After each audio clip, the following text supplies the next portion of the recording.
இஸ்ரேலை விட்டு செட்டிலர்ஸ் ஓடுறாங்களா? எதனால் ஓடி ஒழிகிறாங்க? இல்லை புதிய ஒரு நாடு எதுவும் கிடச்சிருச்சா? இந்த கொஸ்டின் உங்களுக்குள்ளே இருக்கும்ல. அதற்கான வீடியோ காட்சிகளோடு நம்ம ப்ரூவ் பண்ணி பேச போகிறோம். இஸ்ரேலுக்கு எதிராக துருக்கி அப்படிங்கிற நாடு இப்போ சில செய்கைகளை செஞ்சுருக்காங்க.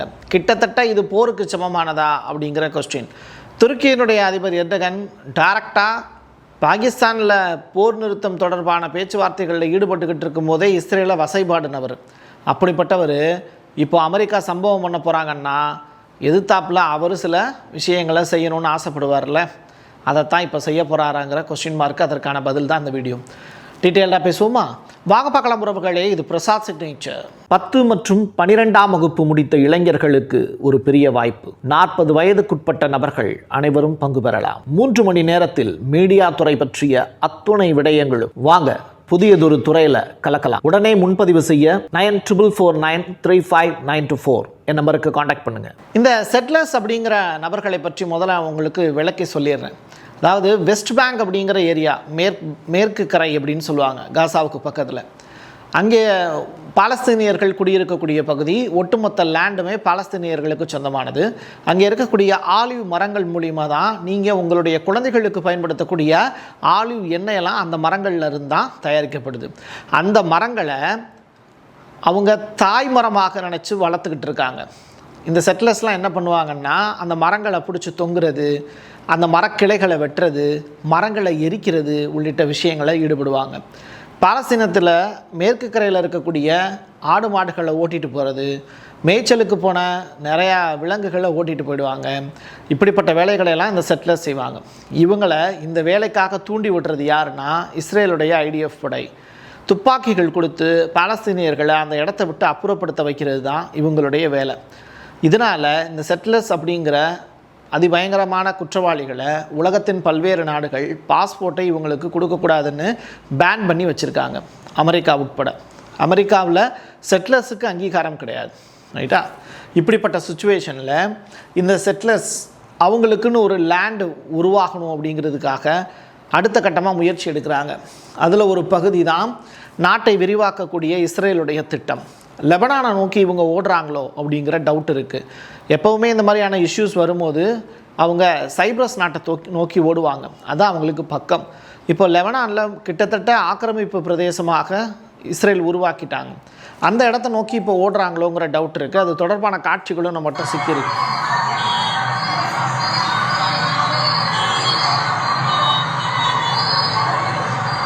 இவ்வளோ பேர் எங்கே போகிறாங்க அப்படிங்கிற கொஸ்டின் நமக்குள்ளே இருக்கும்ல. இதுதான் நெட்டிலேருந்து நமக்கு கிடச்சிருக்கக்கூடிய காட்சிகள்.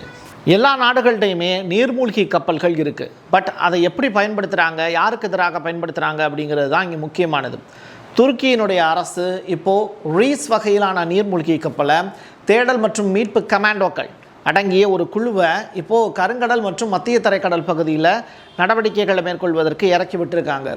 இது இஸ்ரேலுக்கு எதிரான நடவடிக்கையா அப்படிங்கிற கொஸ்டின் மார்க்கு. அதே நேரத்தில் துருக்கியினுடைய அதிபர் எர்டகன் இந்த போர் நிறுத்தம் அப்படிங்கிறது பாகிஸ்தானில் கையெழுப்பமாகப்படலை அப்படின்னா, அதாவது கையெழுத்து போடப்படலை அப்படின்னா, ஒப்பந்தம் ஏதும் எட்டப்படலை அப்படின்னா, நாங்கள் இஸ்ரேல் மீது போர் தொடுப்பதற்கான தார்மீக உரிமையை எடுத்துக்கொள்வோம் அப்படிங்கிற ஸ்டேட்மெண்ட்டையும் கொடுத்துருக்கார்.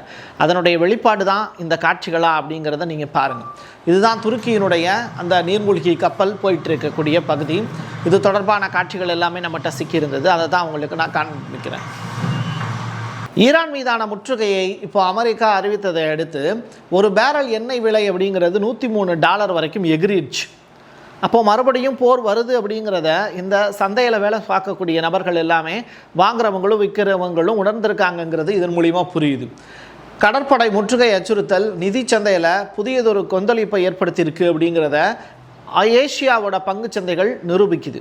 இப்போது ஸ்ட்ரெய்ட் ஆஃப் ஹார்மஸ் பாதுகாப்பானதாக இருக்கா அப்படின்னு கேட்டால் கிடையாது. ஈரானுக்குமா அப்படின்னு கேட்டால் ஆமாம். அங்கே புதைக்கப்பட்டு இருக்கக்கூடிய கன்னி வெடிகள் எப்படி தெரியுமா புதைச்சாங்க? அப்படியே கொண்டு போய் அவசர கால போர் அப்படிங்கிற ஒரு விஷயத்தில் டைரெக்டாக அதை போய் கொட்டி விட்டாங்க. ஜிபிஎஸ் கிடையாது, வரைபடங்கள் இல்லை, பதிவுகள் இல்லை அப்படிங்கிற மாதிரியான தகவல்லாம் ரிலீஸ் ஆகிருக்கு.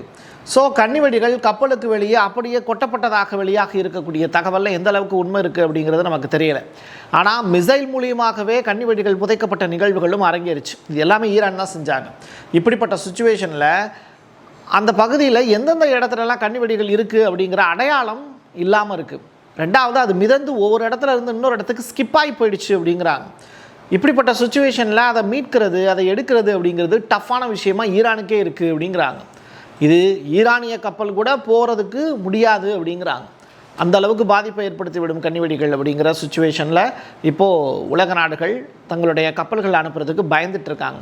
எனது சார்ஜா அபுதாபியிலிருந்து பிரிந்து தனி நாடாக உருவாக போகுதா அப்படிங்கிற கொஸ்டின் மார்க்கு. தொடர்ச்சியாக இந்த எமிரேட்ஸ் அதற்குள்ளே இருக்கக்கூடிய நாடுகள் இப்போது கொஞ்சம் கொஞ்சமாக தன்னை விலக்கிக்க ஆசைப்படுறாங்க அப்படிங்கிற தகவல் தான் ரிலீஸ் ஆகிருக்கு. இது உண்மையாக இருந்தது அப்படின்னா ஐக்கிய அரபு எமிரேட்ஸ் அப்படின்னு சொல்லிட்டு அந்த ஒட்டுமொத்த அதிகார கட்டமைப்பும் உடைய போகுது அப்படிங்கிறாங்க. ஏன் அப்படின்னா ஈரானுக்கு சில பேர் ஆதரவு தெரிவிக்கிறாங்க, ஈரானோடு போர் புரியணும்னு சில பேர் ஆசைப்படுறாங்க. இந்த இடத்துல தான் பிரச்சனையில் மாட்டிக்கிட்டு தவிக்குது யுஏஇ. இந்த ஆக்கிரமிக்கப்பட்ட கலீலி அப்படின்னு சொல்லி குடியிருப்புகள், அங்கே ஹிஸ்புல்லாவினுடைய தாக்குதல்கள் பெரிய அளவில் இருக்குது அப்படின்னு சொல்கிறாங்க. இதன் காரணமாக சைரன்கள் ஒழிச்சுக்கிட்டே இருக்குது அப்படிங்கிற தகவல். ஹிஸ்புல்லா திங்கட்கிழமை ஆளில்லாத விமானம் மற்றும் ராக்கெட் தாக்குதலை நடத்தியிருக்காங்க அப்படிங்கிற ரிப்போர்ட்டு. ஸோ ஆக்கிரமிக்கப்பட்ட இஸ்ரேலிய குடியிருப்புகளான திஷோன், அவிவிம், அதுக்கப்புறம் இரோன், இந்த மாதிரியான இடங்கள் எல்லாத்துலேயுமே வான்வெளி தாக்குதலுக்கான எச்சரிக்கை ஒலி எழுப்பப்பட்டது. அதாவது 2008ஆம் ஆண்டு அதை நோக்கிய பயணம் இப்போ உலகம் போயிட்டுருக்குங்கிறது தான் கிடச்சிருக்கக்கூடிய தகவல். அதாவது உலகளாவிய நெருக்கடிக்கு இப்போ சீனா தயாராகிட்டு இருக்கு அப்படிங்கிற செய்தி. இந்த மாதத்தில் மட்டும் சீனாவினுடைய மக்கள் வங்கி அமைப்பில் இருந்து 1.15 ட்ரில்லியன் பணப்புழக்கம் அப்படிங்கிறத திரும்ப வாங்கிக்கிட்டாங்களாம். எப்படி 1.15 ட்ரில்லியன் யுவான் பணத்தை திரும்ப வாங்கிட்டாங்கங்கிற அதிர்ச்சிகரமான தகவல். கருவூல பத்திரங்களுடைய கையிருப்பு அமெரிக்காவோடது, ரைட்டா, $694 பில்லியன் அப்படிங்கிற அளவில் 20 ஆண்டுகளுக்கு இல்லாத குறைந்தபட்ச அளவை இப்போது ஒட்டி இருக்குது அப்படிங்கிற தகவல். கருவூல பத்திரங்களை விற்றுட்டாங்க அப்படின்னா அது அமெரிக்காவுக்கான ஆப்பாக இருக்கும். பட் ஈரான் போரில் இன்னும் சீனாவுக்கு ஆன நெருக்கடிங்கிறது இன்னும் ஜாஸ்தி ஆகலை, புரியுதா? அப்போது சீனா என்ன பண்ணுவாங்க, பொறுத்திருந்து அடிப்பாங்க. இப்போ இந்த கருவூல பத்திரத்தை விற்றாங்கன்னா அமெரிக்காவுக்கும் சிக்கலாகும். அதனால தான் சீனா மீதான 50% வரி அப்படிங்கிறத வெறும் பேச்சா மட்டுமே வச்சுருக்காங்க. ஈரானுக்கு ஆயுதங்கள் கொடுத்து உதவாதீங்கிறதையும் ரெக்வஸ்ட்டாக தான் அமெரிக்கா வச்சுருக்காங்க. இதுதான் சீனாவுக்கும் அமெரிக்காவுக்கும் இடையில் நடக்கக்கூடிய பஞ்சாயத்து. இப்போ சீனா என்ன பண்ணுறாங்க, தங்கத்தை அதிகமான அளவில் முதலீடு பண்ணுறதுல கவனம் செலுத்துகிறாங்க. 17 மாதங்கள் தங்கம் தொடர்ச்சியாக வாங்கிட்டே இருக்கிறதுனால $343 பில்லியன் தங்கத்தினுடைய இருப்பு மட்டும் உயர்ந்திருக்குங்கிறது ரெக்கார்டாக இருக்குது. பணப்புழக்கத்தை திரும்ப பெறுவது, அமெரிக்க கடன் மீதான ஈடுபாட்டை குறைக்கிறது, அது மட்டும் கிடையாது, தொடர்ச்சியாக அவங்க செய்யக்கூடிய வேலைகள் அப்படிங்கிறது கிட்டத்தட்ட ஒரு கொரோனா காலகட்டத்தில் எப்படியெல்லாம் ஒரு மாற்றங்களுக்கு உலகம் ரெடியாச்சோ அதே மாதிரியான ஒரு சுச்சுவேஷன் மறுபடியும் வரப்போகுதுன்னா அப்போ அதை நோக்கி நம்ம தயாராகணும்ல. அப்படிப்பட்ட ஒரு சுச்சுவேஷனில் தான் இப்போது சீனா ரெடி ஆகிட்டுருக்காங்க, எல்லாருக்கும் முன்னோடியாக. கிரீஸில் இருக்கக்கூடிய சைப்ரஸ் தீவில் உள்ளூர் மக்கள் அவங்க இஸ்ரேலிய சுற்றுலா பயணிகளை உல்லாச கப்பலில் இருந்து இறக்குறதுக்கு அனுமதி கொடுக்கல அப்படிங்கிற தகவல். ஏன் அப்படின்னு சொல்லி பார்க்கும்போது கடற்கரையில் பாலஸ்தீன கொடிகளை அசைச்சு குழந்தைகளை கொல்லக்கூடிய இஸ்ரேலே ஒழிக அப்படின்னு கோஷமிட்டதுனால அப்படிங்கிற தகவல். இது தொடர்பான காட்சிகள் வெளியாகுது. உள்ளே இறங்கியிருந்தாங்கன்னா அடி பின்னிருப்பாங்க. அதனால தான் இந்த சேஃப் அண்ட் செக்யூரிட்டிக்காக அவங்கள அதே கப்பல்லே வச்சுருந்து அனுப்பிச்சி விட்ருக்காங்க. ஸோ சைப்ரஸுக்கும் இஸ்ரேலுக்கும் இடையில் இருக்கக்கூடிய நட்புறவு அப்படிங்கிறத பாலஸ்தீனியர்கள் விரும்பலைங்கிறது இந்த காட்சிகள் மூலிமா புரியுது. வெனிசுலாவில் பார்த்தீங்கல்ல, அப்படி ஒரு சுச்சுவேஷனை விட மோசமான சுச்சுவேஷனை ஈரானில் நாங்கள் உருவாக்க போகிறோம் அப்படின்னு ட்ரம்ப் இப்போ மிரட்டல் விடுத்திருக்காரு.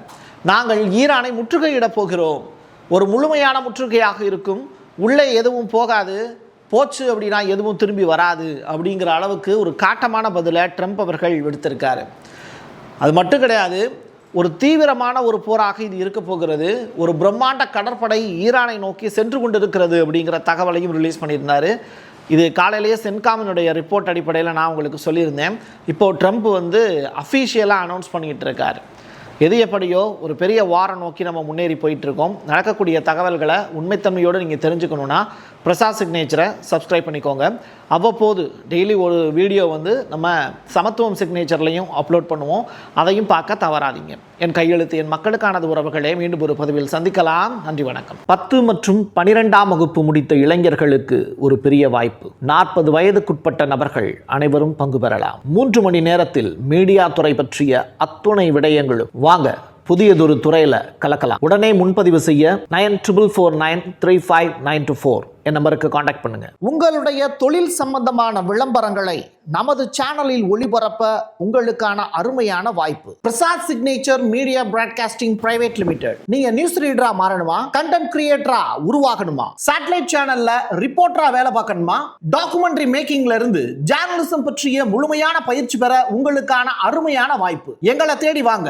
ஆன்லைன் மற்றும் நேரடி பயிற்சி வகுப்புகளும் சர்டிபிகேட் கோர்ஸாவே கத்துத்தரும். மீடியா துறையில் 10 ஆண்டுகளுக்கு மேல அனுபவம் உள்ளவர்கள் பயிற்சி கொடுப்பார்கள்.